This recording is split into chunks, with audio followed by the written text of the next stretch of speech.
Thank you and welcome back. Jay Hostetler, you shared with us some wise insights about what are the priorities in directing a children's ministry. Pray, pray, pray. Get that spiritual priority first. Then raise the value of children's ministry. Cast a clear vision for children's ministry. Identify and enlist those leaders. Build a team. Now, what would you say is a fifth priority? I think it's really important to get the support of church leadership for all that we're doing in children's ministry. Now, why is that so important? Well, obviously, church leaders are the ones who handle such wonderful things as budgets and places where we have our ministries, facilities, and so on. But more than that, I think it's important to gather their support so that you can plan for the future and build your program. When you think of leaders in the church, what comes to mind would be like senior pastor or board of elders, formal leaders, board of education, I suppose, if it's a board-led church. Are there other leaders that we should be thinking about when we think in terms of get support of leadership? I think that the leadership that you have described is really important, but there could also be collegial leadership, perhaps the support of another ministry leader, especially if you are in the process of sharing space or you do other things together that are ministry related. So I would see that as a pretty significant collaboration as well. Yes. I know that there are certain people of great influence also that may be peers on the staff. And it's helpful for me to get wisdom from them and ask them, what would you do? What do you think? Right. It almost helps them buy in to your vision because, boy, that helps. And there are people, good old Mrs. Schmittengruber, and she's been there 55 years, God bless her. And she may be a gatekeeper. And maybe it's important to let her know what you're thinking about so she can give that kind of nod of approval and say, I think it might work. Yeah, I think that we need to look at wide bands of leadership.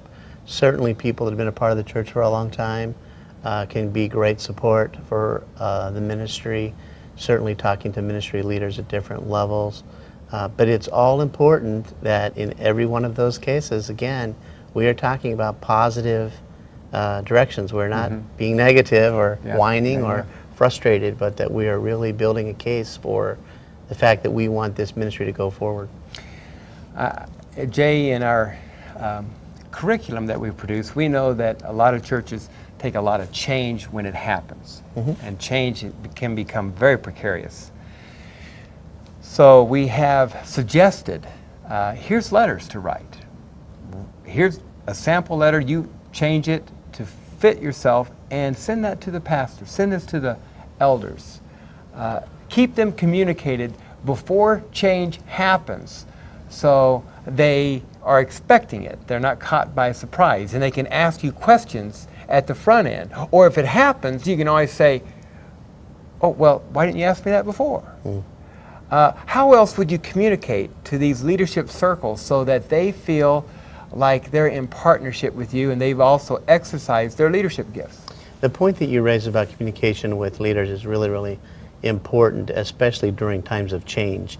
One of the things that we have to fight against as ministry leaders is we think that these leaders maybe don't want to hear from us, like they're too busy or they don't have interest level with us. But we need to push through that envelope and talk about, maybe it's a letter, maybe it's a well-placed email, maybe it's a lunch, I do a lot of eating, sorry about that. Maybe it's a late night meeting, maybe it's a post-service, come in the room and talk to me for 10 minutes. But what I have found is the more leadership knows, the better equipped they are to actually help us. Oh, yes. One last thing about working with leaders, and I know it's never happened in your church, but it has happened in a church I once served many years ago. We had conflict. Yes, conflict, really. I mean, a church actually had conflict. Can you believe that? What do you do what would be 3 points of working through a conflicted relationship with the leader. That's probably very valuable information. First thing I would obviously do is talk to the persons separately to identify what the issues are that are surrounding the conflict. Secondly, if those issues were really, really bad, I'd probably leave the church. No, I'm kidding. No. I'm Secondly, going to take my ball and go home. secondly, I would probably get some advice from someone else. I've got the points of contention on the table, and I want someone to give me an objective response to that. And then thirdly, I would bring those people together and try to work through it. I would recommend, though, that in that third step, that I had someone else there to help interpret what we were talking about, and just to make sure that things weren't said that weren't really true. If there were secondary pieces to that kind of a situation. What I've found in conflicted situations, after especially listening for a while, sometimes the issue is not the issue. Right. Sometimes what we're debating about really isn't the issue. Yeah. It may be something else. Yeah. And after long enough listening, it may come out. And here is a question that one of our ministry partners here, who also serves as a principal in a middle school and deals with angry parents all the time. Here's a question he taught me. He said, you know what I tell them after I listen to them for a while? I say, tell me, what are you afraid of? What, do you have a fear about something here? And he says, that unlocks probably some of the root causes of displaced anxiety, if it's displaced anxiety. But at least it helps people feel honored relationally. Sure. And it's not just a question of winning battles. It's a question of seeking the kingdom. And we can do that in win-win basis. Yeah, and oftentimes in those conversations you find that you do not even have to get to the next couple steps, because you've been able to focus your attention, help the person through that, and the conflict sort of goes away. Yeah.